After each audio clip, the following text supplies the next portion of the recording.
Hello students, science campus Mandawar के YouTube channel पर आपका हार्दिक स्वागत है। मैं राजेश मिश्रा आपके लिए हिंदी में एक नया वीडियो लेकर आपके सामने आया हूं।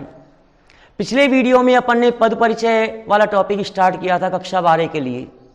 उसी वीडियो को आज आगे बढ़ाने का काम किया है। उस वीडियो में मैंने आपको पद के बारे में, पद की डेफिनेशन कि पद किसे कहते हैं, पद के भेद कितने होते हैं, मुख्य प्रकार कितने होते हैं, सामान्य प्रकार कितने होते हैं। इसके बाद विकारी पद, अविकारी पद के अंतर्गत चार पद बताए थे आपको मैंने। संज्ञा पद का परिचय करने के लिए आपको संज्ञा के बारे में जानकारी देती कि संज्ञा किसे कहते हैं, संज्ञा के कितने भेद होते हैं, व्यक्तिवाचक संज्ञा कौन सी होती है, जातिवाचक कौन सी होती है, भाववाचक कौन सी होती है, समूहवाचक कौन सी होती है, द्रव्यवाचक कौन सी होती है। तो संज्ञा पद का परिचय करने के लिए हमारे पास 4 बिंदु काम आते हैं। हमें संज्ञा पद का परिचय करने के लिए 4 बिंदुओं की जानकारी देनी पड़ती है। पहला पद का नाम, दूसरा पद का लिंग, तीसरा पद का वचन, चौथा पद का कारक। पद का नाम का अर्थ है कि वो किस पद में है, क्या वो व्यक्तिवाचक संज्ञा वाले पद में है, जातिवाचक वाले में है, या फिर भाववाचक वाले में है, या समूहवाचक वाले में है, किस में है, वो पद का नाम में आएगा। पहला बिंदु पहले नंबर पे आना चाहिए। ये क्रम से होता है, पहला बिंदु पहले पे आना चाहिए। बाकी 2, 3, 4 वाले बिंदु कैसे भी आप कर लो, लेकिन ये फर्स्ट पॉइंट जो है ये पहले पे पद का नाम तो नंबर 1 पे आएगा। यदि आपने इसमें हेर फेर किया है या परिवर्तन किया है तो इसमें हमारे जो अंक होते हैं वो कटने की गुंजाइश होती है इसमें। तो हमको पद का नाम सबसे पहले लिखना है कि वो किस पद में है। वो संज्ञा पद में है, संज्ञा पद में है तो वो किस संज्ञा में है, सर्वनाम पद में है तो किस सर्वनाम में है, तो ये नंबर 1 पे आएगा हमको।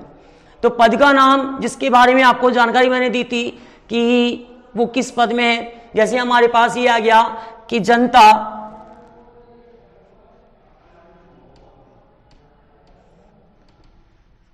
जाग चुकी है, जनता जाग चुकी है। ये कोई उदाहरण हमारे सामने आ गया और वहां पूछा है कि यहां संज्ञा पद का परिचय कीजिए। अगर संज्ञा पद का पूछा है तो यहां पहले ये जानना है कि संज्ञा कौन सा है। यहां 2 पद हैं, एक जनता, एक जाग चुकी है, ये क्रियापद, और ये एक नाम का बोध करा रहा है। जो शब्द नाम का बोध कराने वाले होते हैं वो संज्ञा पद होते हैं। तो ये जनता जो है संज्ञा पद है। तो इसका अगर परिचय करेंगे अपन तो पहला बिंदु क्या लिखेंगे इसका, जैसे अपन ने यहां जमा लिया, जनता जमा लिया, जनता, इसको अपन ने अंडरलाइन कर दिया नीचे और लिखेंगे यहां पे नंबर 1 इसका। जनता क्या व्यक्तिवाचक में है, क्या जातिवाचक में है, क्या भाववाचक में है, समूहवाचक में है, द्रव्यवाचक में है। तो पुरानी वीडियो के अनुसार जब देखेंगे अपन तो मालूम पड़ जाएगा कि ये आ रही है समूहवाचक में, तो इसका नाम होगा समूहवाचक संज्ञा, समूह है वाचक संज्ञा। इसके बाद अगला पॉइंट है इसमें कि पद का लिंग। अब पद का लिंग के बारे में आपको मैंने पिछले वीडियो में बता दिया कि हिंदी में लिंग 2 होते हैं, पुल्लिंग और स्त्रीलिंग। जो पुरुष जाति के नाम का बोध कराते हैं वो पुल्लिंग होते हैं, जो नारी जाति के नाम का बोध कराते हैं वो स्त्रीलिंग होते हैं। अब यहां पे मालूम करना है जनता जाग चुकी है। अगर जनता जाग चुका है होता तो पुल्लिंग का होता, जाग चुकी है इसका मतलब स्त्रीलिंग का भान करा रहा है, तो इसका लिंग हो जाएगा स्त्रीलिंग, स्त्रीलिंग। इसके बाद है पद का वचन। जैसे ही पुरानी वीडियो में बताया था कि पद वचन 2 होते हैं हिंदी में, अंग्रेजी में एक वचन और बहुवचन। एक वचन में 1 की संख्या का बोध होता है, बहुवचन में 1 से अधिक संख्या का बोध होता है। अब ये जनता जो है समूहवाचक है, जाग चुकी है।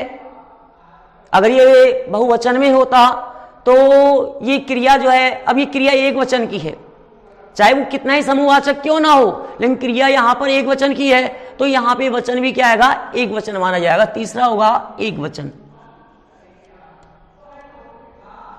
1 वचन। इसके बाद चौथा पॉइंट है हमारा कारक का। कारक का टॉपिक यदि आपको पूरा देखना है तो 10वीं क्लास का कारक संबंधी पूरा टॉपिक के लिए एक वीडियो तैयार हो चुका है, लेकिन यहां आपको कुछ आवश्यक बातें बताऊंगा कारक के बारे में जो यहां पे काम आएगी। तो अपन उस चौथे बिंदु को जानने के लिए, इसको पूरा जानने के लिए कारक वाला टॉपिक थोड़ा देखना पड़ेगा, और कारक के बारे में मैं आपको यहाँ बता रहा हूँ। इसके बारे में पूरा वीडियो आपको 10वीं क्लास के चैप्टर में मिल जाएगा, तो यहाँ तो केवल हमको जानकारी लेनी है। तो अपन को आज संज्ञा पद का परिचय करने के लिए कारक संबंधी जानकारी करनी है। कारक स्टूडेंट्स, कारक को अपन अंग्रेजी में केस के नाम से जानते हैं। केस, CASE, केस का अर्थ होता है कारक। हमको जितने ग्रामेटिकल वर्ड हैं हिंदी में, उनके अंग्रेजी वर्ड भी ध्यान में करके चलने हैं, याद करके चलने हैं। क्यों? क्योंकि हमारे 12th क्लास में एक क्वेश्चन ऐसा आता है, इसमें इंग्लिश वर्ड होते हैं और इनकी हिंदी पूछता है, तो ना मालूम कौन सा शब्द कहाँ काम आ जाए, तो हमको यहाँ पे ध्यान करना है केस का अर्थ क्या होता है, कारक को क्या कहते हैं अंग्रेजी में, सर्वनाम को अंग्रेजी में क्या कहते हैं, संज्ञा को अंग्रेजी में क्या कहते हैं, व्याकरण को अंग्रेजी में क्या कहते हैं। तो इनकी जानकारी भी हमको कौन चाहिए? केस का अर्थ है कारक। कारक शब्द दो शब्दों के योग से बनता है। ये शब्द ये बना है प्रत्यय के योग से। नए शब्दों का निर्माण 4 प्रकार से होता है। नए शब्द बनाए जाते हैं 4 प्रकार से। या तो संधि करने के बाद नए शब्द बनते हैं, या समास करने के बाद में, या उपसर्ग जोड़ने के बाद में, या प्रत्यय लगाने के बाद में। नए शब्द बनाने के 4 तरीके होते हैं: संधि करना, समास करना, उपसर्ग जोड़ना, प्रत्यय लगाना। ये 4 है। तो यहां ये देखना है कि क्या ये संधि से बना है, क्या ये समास से बना है, क्या ये उपसर्ग से बना है, क्या प्रत्यय से बना है। तो इसमें संधि भी है और प्रत्यय भी है। इसमें क्री तो है धातु, क्री, और प्रत्यय है अणुवुल। अणुवुल प्रत्यय जो होता है, इसको हिंदी में अप के नाम से जानते हैं। अप के नाम से। यहां पे जो क्री धातु है, इसका दीर्घीकरण होता है, वृद्धिकरण, तो क्री की बनती है कार, और बाद में लगा हुआ है अक, तो इसका हो जाएगा कारक। तो क्री धातु और अक प्रत्यय से बना हुआ है कारक। कारक का जो अर्थ होता है, शाब्दिक अर्थ, वो होता है करने वाला या बताने वाला। करने वाला अथवा बताने वाला। अब ये क्या करता है, क्या बताता है, तो इसको यहां जानना है कि वाक्य में रहने वाली संज्ञा या सर्वनाम का, वाक्य में रहने वाली संज्ञा या सर्वनाम का क्रिया के साथ संबंध बताने का काम करता है। क्यों? क्रिया के साथ कौन से संबंध को व्यक्त कर रहा है? क्या कर्ता कारक वाले में है, कर्म कारक वाले में है, कर्ण कारक। तो वाक्य में रहने वाली संज्ञा और सर्वनाम का क्रिया के साथ संबंध बताने वाले या संबंध स्थापित करने वाले जो शब्दांश होते हैं, कारक शब्दांश होते हैं। क्यों? क्योंकि शब्द के अंश होते हैं, इनका स्वतंत्र कोई अर्थ नहीं होता। कारकों का शब्दांश क्या होते हैं? शब्द के वे अंश जिनका स्वतंत्र कोई भी अर्थ नहीं होता। तो कारक वे शब्द होते हैं जो वाक्य में रहने वाली संज्ञा और सर्वनाम का, ऐसे शब्दांश जो वाक्य में रहने वाली संज्ञा या सर्वनाम का वाक्य में रहने वाली क्रिया के साथ संबंध स्थापित करने का काम करते हैं, उन्हें कारक कहते हैं। परिभाषा हमको इतनी महत्वपूर्ण नहीं है, क्योंकि हमको वहां संज्ञा के परिचय में और सर्वनाम के परिचय में केवल कारक का नाम बताना होता है। लेकिन फिर भी हमको आगे बढ़ करके बड़े बड़े कॉम्पिटिशन देने होते हैं, तो वहां ये चीजें ध्यान देनी होती है। तो ये मैंने आपको पहले बता दिया कि परिभाषा है, इसके जो सारा वृत्तांत है, पूरी जानकारी लेनी है तो 10वीं क्लास का वीडियो आप देख सकते हैं। तो यहां पे परिभाषा आपको बता दी। कारक के 2 रूप होते हैं। कारक के रूप, कारक के 2 रूप कौन कौन से होते हैं? एक होता है मूल कारक और एक होता है त्रियक कारक। एक तो होता है मूल कारक और एक होता है त्रियक कारक। त्रियक कारक फ्रेंड्स, जब बड़ी बड़ी कंपटीशन की एग्जाम होती है तो वहां पे हम क्या करते हैं, थोड़ा गलत कर देते हैं। अपन को एक ही मालूम होता है कारक के कितने ही प्रकार होते हैं। तो ये सही है कि कारक के तो 8 ही प्रकार होते हैं, लेकिन अपन क्या करते हैं, ये नहीं जानते हैं कि कारक के रूप अलग होते हैं और प्रकार अलग होते हैं। अगर रूप भी पूछता है तो बच्चे क्या करते हैं कि वहां 8 ही प्रकार बताते हैं, 8 ही रूप बताते हैं, 8 ही प्रकार। लेकिन नहीं, ये आपको बिल्कुल गलत है। आपको मैं पूरा ज्ञान दूंगा, अधूरा ज्ञान नहीं, पूरा ज्ञान लेना है। और पूरा ज्ञान लेना है तो पूरा ध्यान यहां लगा के चलो। तो कारक के 2 मुख्य रूप होते हैं, एक मूल कारक के रूप में, एक तिर्यक कारक के रूप में। कई बार ऐसा होता है कि वाक्य में संज्ञा और सर्वनाम के साथ कारक के चिन्ह जुड़े होते हैं, और कई बार ऐसा होता है कि वाक्य में रहने वाली संज्ञा और सर्वनाम के साथ कारक के चिन्ह नहीं जुड़े होते हैं। तो वहां जुड़े होते हैं और नहीं जुड़े होते हैं, उस आधार पर इसके 2 रूप होते हैं। जैसे कि हमारे पास यहां आ गया, हमारे पास आ गया राम ने खाना खाया, और एक हमारे पास में आ गया राम खाना खाता है। ये ऊपर वाले वाक्य में भी 3 ही पद हैं और नीचे वाले वाक्य में भी 3 ही पद हैं। ऊपर वाले वाक्य में 3 पद है, एक तो राम है पद, एक खाना पद है, एक खाता है पद है। ऐसे यहां राम ने, ये भी एक पद है, खाना भी एक पद है और खाया भी एक पद है। अंतर क्या है कि ऊपर वाले वाक्य में जो भी पद हैं वो सारे मूल कारक के रूप में हैं। अभी आपको बताया था कि मूल कारक वह होता है जहां शब्द के साथ में कारक चिन्ह नहीं होते हैं। तो यहां जो राम है इसके साथ में कारक चिन्ह नहीं है, जबकि कर्ता कारक में है। खाना है जो कर्म कारक में है, इसमें भी कारक चिन्ह नहीं है। तो ये भी मूल कारक में है और ये भी मूल कारक में है। यहां अपन देख रहे हैं कि राम के साथ में ने लगा हुआ है, राम के साथ में ने लगा हुआ है तो ये आएगा त्रियक कारक में, तो कारक चिन्ह लगा हुआ है। खाना जो है इसके साथ में कारक चिन्ह नहीं है, तो कारक चिन्ह नहीं है तो इसलिए ये आएगा मूल कारक के रूप में। कारक का इस्तेमाल केवल 2 स्थानों पर होता है कारक का, एक तो होता है संज्ञा के लिए और एक होता है सर्वनाम के लिए। विशेषण में, क्रिया में, क्रिया विशेषण, समुच्चय बोधक, इन सभी में कारक का उपयोग नहीं होता। कारक का उपयोग एक तो संज्ञा में और सर्वनाम में। अगर भेद पूछा जाए तो संज्ञा के लिए कारक होते हैं 8 और सर्वनाम के लिए कारक होते हैं 7। संज्ञा के लिए कारक 8 कैसे होते हैं, सर्वनाम में कौन सा नहीं होता जिससे उसमें 7 होते हैं? सर्वनाम में संबोधन कारक का प्रयोग नहीं होता। हम कह सकते हैं हे राम, क्योंकि राम यहां नाम है, संज्ञा है। हे वह सर्वनाम है, क्या हे वह कह सकते हैं? नहीं। तो सर्वनाम के साथ में कारक चिन्ह, सर्वनाम के साथ में जो होता है वो संबोधन कारक का प्रयोग नहीं होता है। सर्वनाम में कारक का उपयोग तो होता है लेकिन एक कारक का उपयोग नहीं होता, वो है संबोधन कारक। संस्कृत में यही कारक 6 हो जाते हैं, वहां पे संबंध कारक और संबोधन कारक का प्रयोग नहीं होता।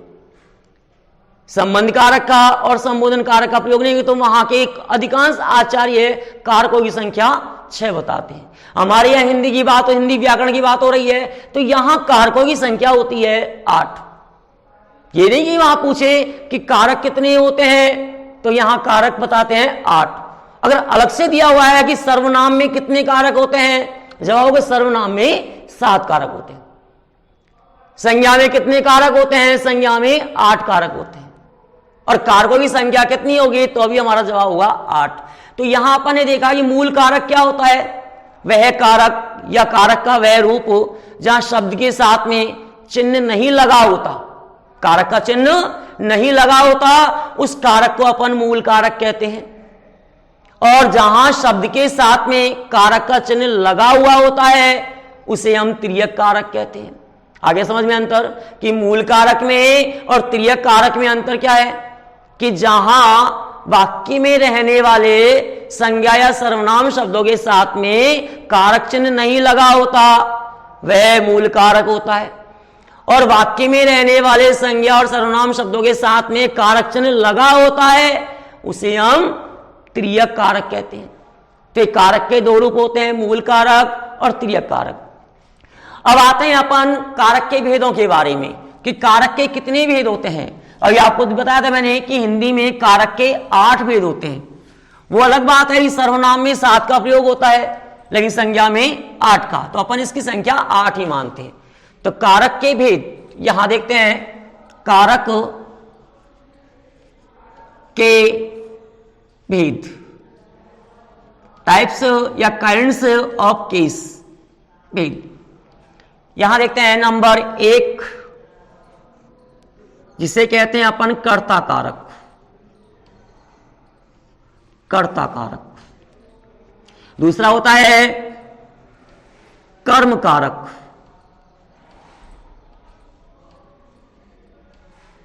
कर्म कारक। तीसरा होता है करण कारक। चौथा होता है संप्रदान कारक।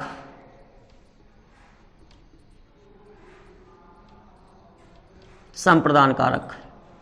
ऐसे यहां पांचवा होता है अपादान कारक, अपादान कारक। छठा होता है संबंध कारक,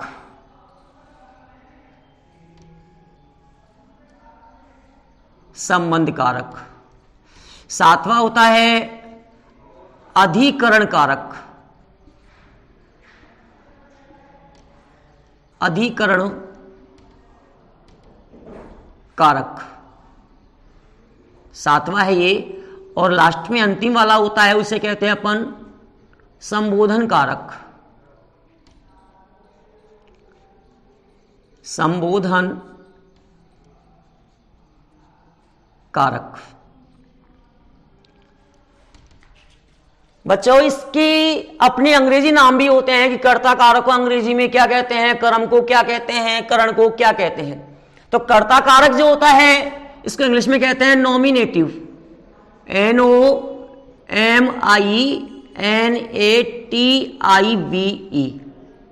नॉमिनेटिव केस होता है ये कर्ता कारक। ये जो कर्म कारक होता है इसका इंग्लिश नाम होता है objective case, OBJECTIVE,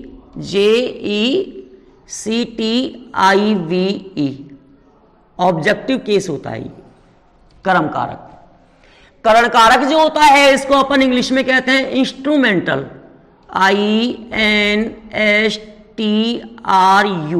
instrumental case. इसको इंग्लिश में इंस्ट्रूमेंटल केस कहते हैं। ये करण कारक होता है।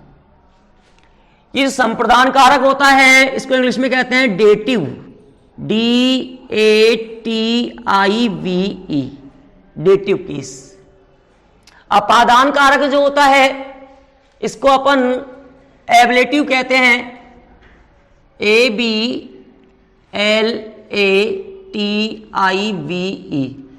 एबलेटिव केस। संबंध कारक होता है इसको जेनेटिव कहते हैं, GENETIVE,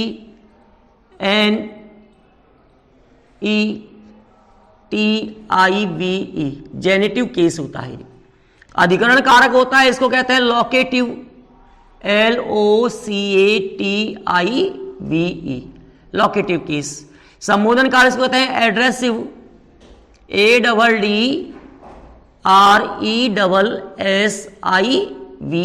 एड्रेसिव केस होता है।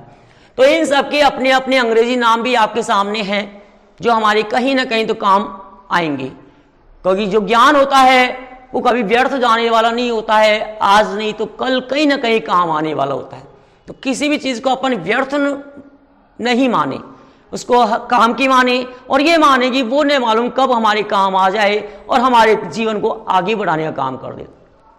कर्ता कारक जिसको कि अपने यहाँ नॉमिनेटिव के नाम से जाना है, कर्म कारक जिसको कि ऑब्जेक्टिव के नाम से जाना है, करण कारक इसको इंस्ट्रूमेंटल केस के नाम से जानते हैं, संप्रदान इसको डेटिव केस के नाम से जानते हैं, अपादान इसको एबलेटिव केस के नाम से जानते हैं, संबंध कारक इसको जेनेटिव केस के नाम से जानते हैं, अधिकरण कारक इसको लोकेटिव केस के नाम से जानते हैं, और संबोधन कारक इसको एड्रेसिव केस के नाम से जानते हैं।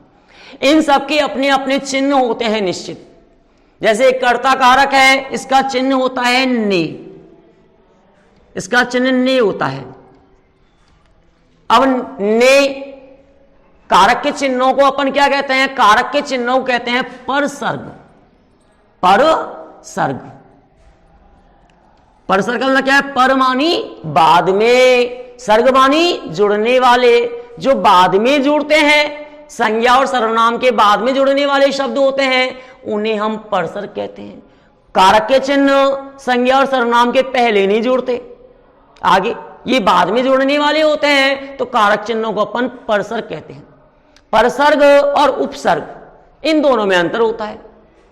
परसर्ग और उपसर्ग दोनों में अंतर क्या होता है कि परसर्ग शब्द के बाद में जुड़ने वाले होते हैं और उपसर्ग शब्द के पहले जुड़ने वाले होते हैं। समानता क्या होती है कि उपसर्ग भी शब्दांश होते हैं और परसर्ग भी शब्दांश होते हैं। तो परसर्ग किसे कहते हैं? कारक के चिन्हों को परसर्ग कहते हैं। तो कर्ता कारक का परसर्ग कौन सा है? ने। कर्म कारक का कौन सा है? को। करण का कौन सा है? से। इसका से भी होता है, इसका द्वारा भी होता है, द्वारा, और इसका के साथ भी होता है, के साथ। से भी होता है, द्वारा भी होता है और के साथ भी होता है। संप्रदान कारक का चिन्ह, इसका चिन्ह को भी होता है और के लिए भी होता है, को भी और के लिए भी। ये देने के भाव में व्यक्त होता है। जैसे बालक अध्यापक को नमस्कार करते हैं। अब बालक नमस्कार कर रहे हैं, इसको दे रहे हैं, उनको कुछ सम्मान दे रहे हैं ना, नमस्कार करने का सम्मान देने का भाव है। तो अध्यापक बालक को, अब बालक के आगे को लगा हुआ है, को चिन्ह कर्म कारक का भी होता है, को चिन्ह संप्रदान का भी होता है। लेकिन यहां पे देने का भाव आ गया, तो देने का भाव जहां आता है को के लिए, वहां पे कौन सा संप्रदान कारक होता है। तो यहां संप्रदान कारक हो बालक को, तो यहां पे को और के लिए, यानी कि यहां पर देने के लिए फोर्स करते हैं, यहां पे डालते हैं दबाव कि आवश्यक है। तो जहां पर को और के लिए परसर्ग होते हैं वहां पे संप्रदान कारक होते हैं। इसके बाद है अपादान कारक। अपादान कारक में क्या होता है? इसमें चिन्ह होता है कारक का से, लेकिन किसके लिए? अलग होने की स्थिति में। जब कोई चीज एक स्थिर वस्तु से अलग होती है, अलग होने की स्थिति में होता है। जैसे ये आ गया, पेड़ से पत्ता गिरता है, एक तो ये है पेड़ से पत्ता गिरता है। अब अलग कौन हो रहा है यहां पर? पत्ता। किससे हो रहा है? पेड़ से। अब इसमें स्थिर वस्तु कौन है? पेड़ या पत्ता? पत्ता तो गतिशील हो गया क्योंकि गिर रहा है, वो स्थिर तो पेड़ ही है। तो पेड़ के आगे मैंने क्या बोला कि जब कोई स्थिर वस्तु से कोई चीज अलग होती है तो वह स्थिर वस्तु कहां मानी जाएगी? अपादान कारक में। तो पेड़ स्थिर है यहां पर, उससे पत्ता अलग हो रहा, तो ये जो है अपादान कारक में माना जाएगा। हमारे पास ये है माना कि बालक कलम से लिखता है, यहां पे ये आ गया बालक कलम से लिखता है। अब यहां पे बालक कलम से लिखता है तो यहां पे कलम के आगे क्या लग गया? से लग गया। अब बालक कलम से अलग हो रहा है क्या? नहीं, कलम उसके लिए माध्यम बन गया, साधन।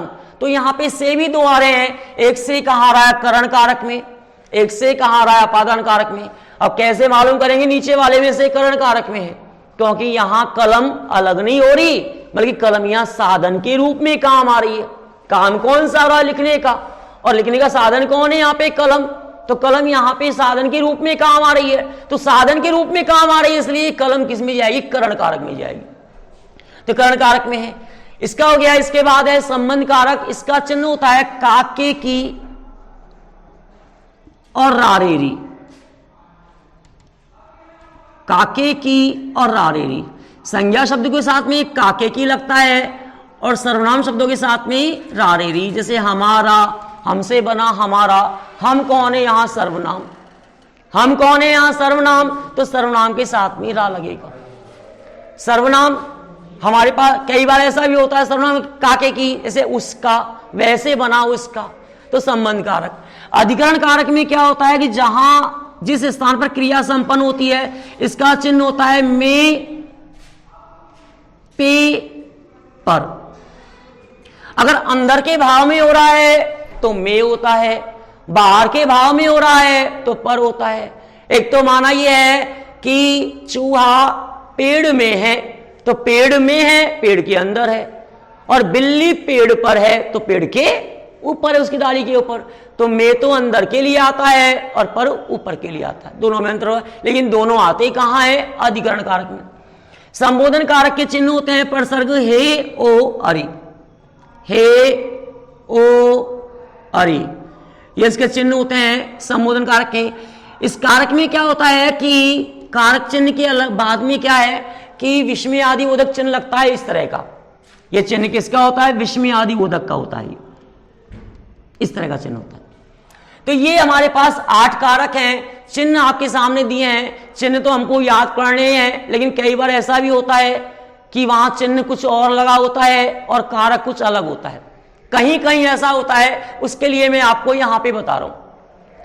तो वहां कहां होता है ऐसा कि नंबर 1 तो क्या होता है कि जब कोई व्यक्ति किसी काम को करने में असमर्थ होता है, जब कोई व्यक्ति किसी काम को करने में असमर्थ होता है तो उसके आगे से लगा होता है, से लगा होता है, लेकिन से लगा होने पर भी वो कर्ता कारक में माना जाता है।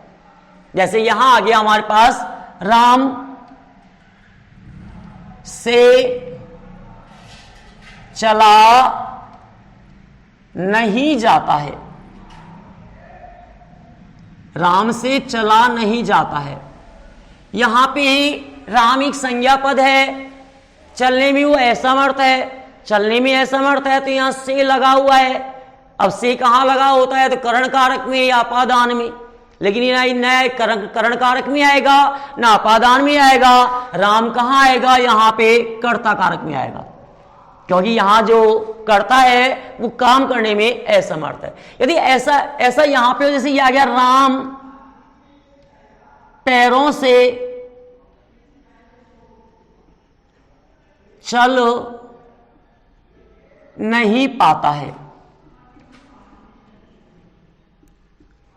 राम पैरों से चल नहीं पाता यहां पर आ गया। अब यहां राम तो कर्ता में ही है, पैरों से, पैरों के आगे से लगा हुआ है।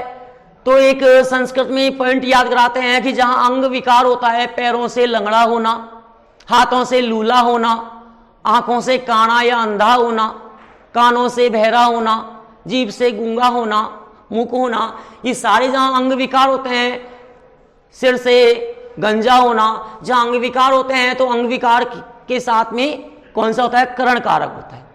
तो यहां पैरों से अंग विकार आ गया, पैरों से, तो यहां अंग विकार है तो यहां पैरों से ये आएगा करण कारक में, लेकिन यहां पे किस में आएगा? यहां पे आएगा कर्ता कारक में। अंतर क्या है? क्योंकि यहां कर्ता काम करने में असमर्थ है। यहां पे अंग विकार नहीं, अंग का नाम नहीं दिया है। यहां पे अगर अंग का नाम होता तो वो अंग विकार कहां जाता? करण कारक में, लेकिन यहां अंग का नाम नहीं दिया है कि चला नहीं जाता, कि न मालूम उसके शरीर में शक्ति नहीं है, पैरों में नहीं है, क्या है क्या नहीं है, तो इसमें ये नहीं दिया है। तो ये राम से जो है ये कहां जाएगा? एक कर्ता कारक में जाएगा। दूसरा ये देखना होता है, कई बार को लगा होता है और मालूम नहीं पड़ते, कि जैसे ये आ गया कि हरीश को जयपुर जाना चाहिए, हरीश को जयपुर जाना चाहिए, पथिक को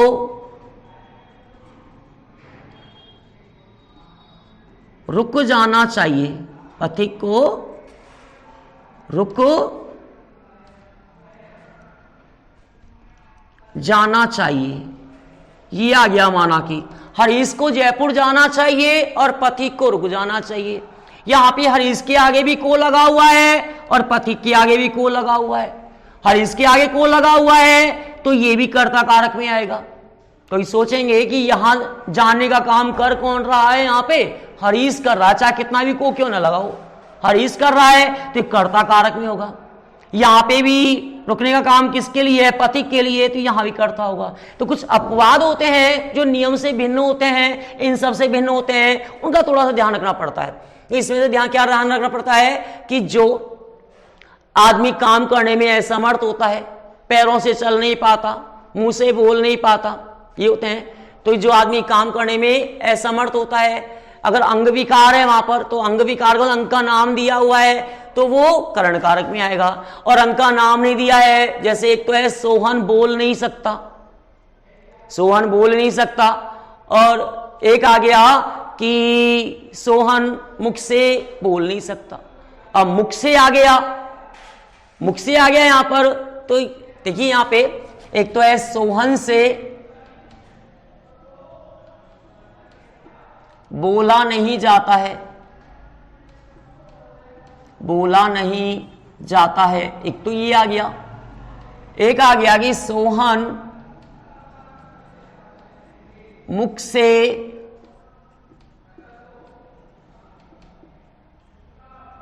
बोल नहीं सकता। अब यहां अपन देख रहे हैं कि यहां तो अंग का नाम दिया है मुख से, अंग विकार आ गया, तो यहां मुख से है, ये तो जाएगा करण कारक में। यहां है सोहन से, अंग का नाम नहीं है, और अंग का नाम तो है नहीं है, और उसके नाम के साथ में वो काम करने में असमर्थ है, तो ये जाएगा कर्ता कारक में।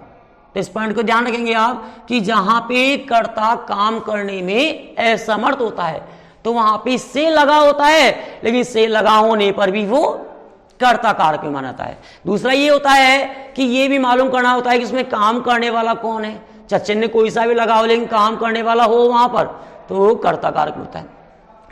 तीसरा बिंदु इसमें यह है कर्ता कारक में, तीसरा बिंदु कौन सा है जो महत्वपूर्ण है, वो यह है कि कर्मवाच्य और भाववाच्य। जब वाच्य आएंगे क्रिया वाले टॉपिक में तो आप समझेंगे, और यदि और ज्यादा समझना है 10वीं क्लास में वाच्य का अलग से वीडियो बनने वाला, तो उस वीडियो में आप पूरा मालूम करेंगे वाच्य में क्या होता है।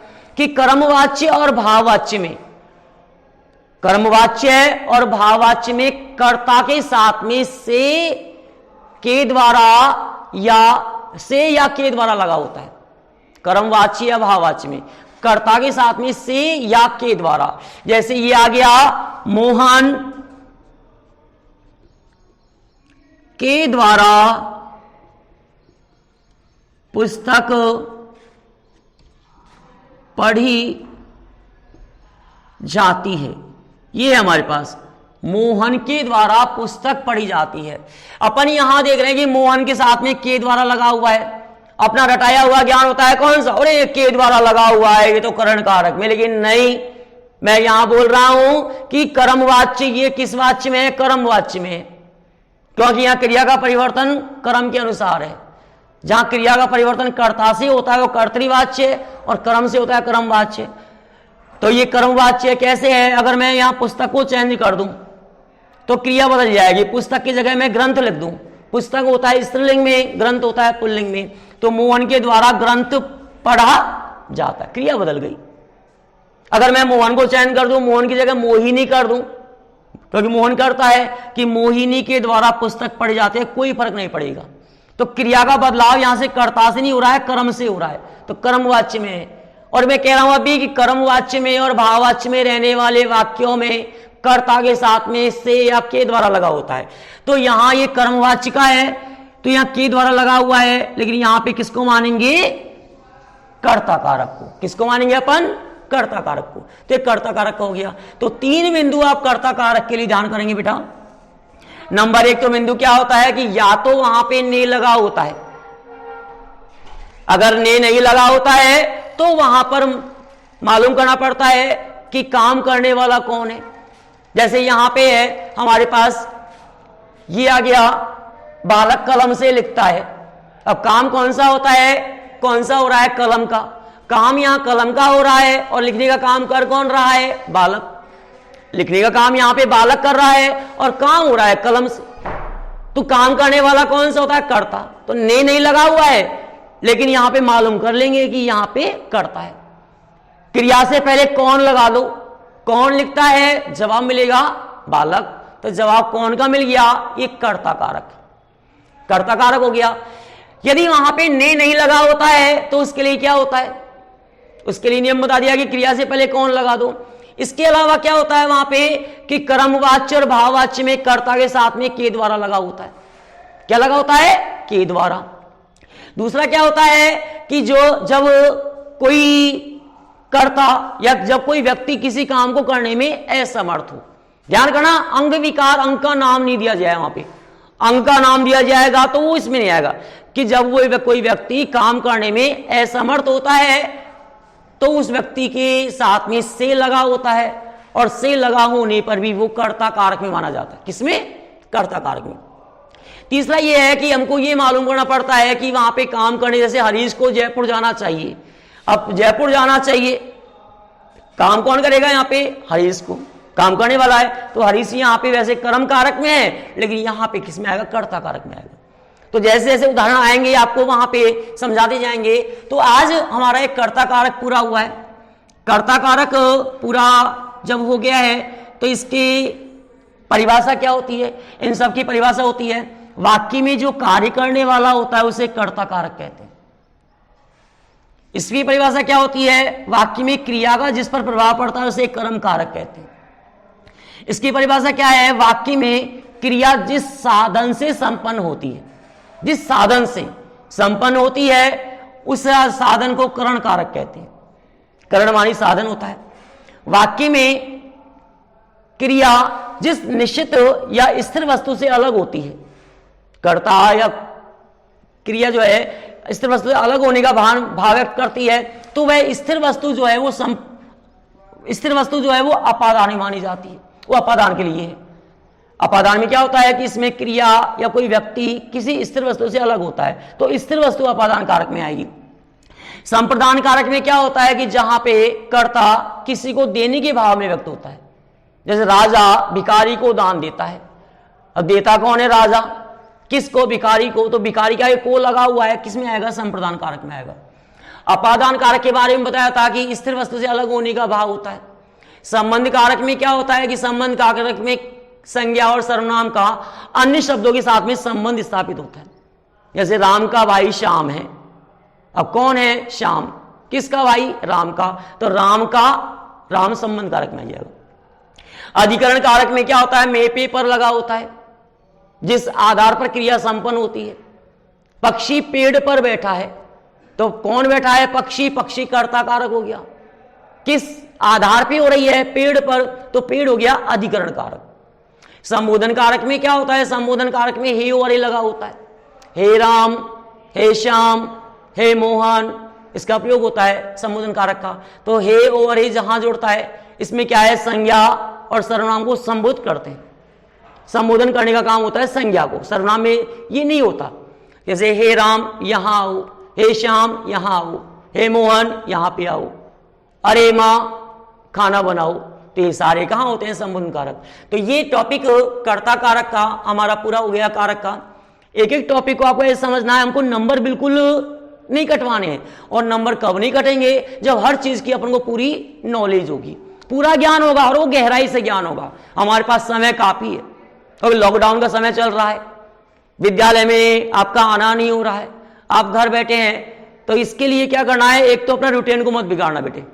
रूटीन का मतलब क्या है? कहीं आलस्य में आकर के आप का जो नियम बना हुआ है पढ़ने का, कि सुबह जल्दी जागना है, फिर पढ़ना है, फिर थोड़ा घूमना भी है, टीवी देखना, यानी सारे काम करने, लेकिन रूटीन में करने हैं। आपको समय काफी मिल रहा है घर पर, लेकिन जो रूटीन बनाना है उसको बिल्कुल मत क्या करो। एक बार रूटीन आपने त्याग दिया तो उसको बनाना बड़ा मुश्किल हो जाएगा। तो एक तो लॉकडाउन में अपने आप को सुरक्षित रखो, अपने को ठीक रखो, और एक पढ़ाई का ध्यान रखते रहो, क्योंकि पढ़ाई का रूटीन बिगड़ गया तो हमारा आने वाला साल जो है बेकार चला जाएगा। एक तो भगवान ने वैसे ही हमारे ऊपर आपदा डाल रखी है, भयंकर गर्मी का पड़ना है, लॉकडाउन का होना है, और ऊपर से यदि हमने थोड़ी सी लापरवाही कर दी तो हमारा भविष्य चौपट हो सकता है। तो इसके लिए विशेष सावधानी रखनी है कि आपको जितना समय विद्यालय में मिलता है उतना आप आराम कर लो, और जो बाकी समय आप पहले पढ़ा करते थे उसको यूं के बना के रखो। इसके अलावा मैं क्या है कि हर टॉपिक में आपको क्वेश्चन देता हूं।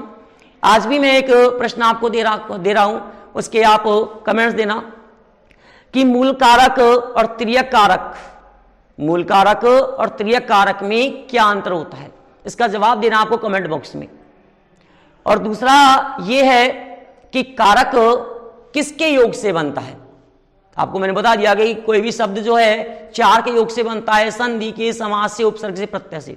तो आपको ये कमेंट बॉक्स में अपने आंसर देने हैं। कल हम फिर नई वीडियो को लेकर आएंगे और उसमें आपको बताएंगे कर्म कारक, करण कारक, संप्रदान कारक, इनको बताने के साथ में संज्ञा पद का परिचय देंगे।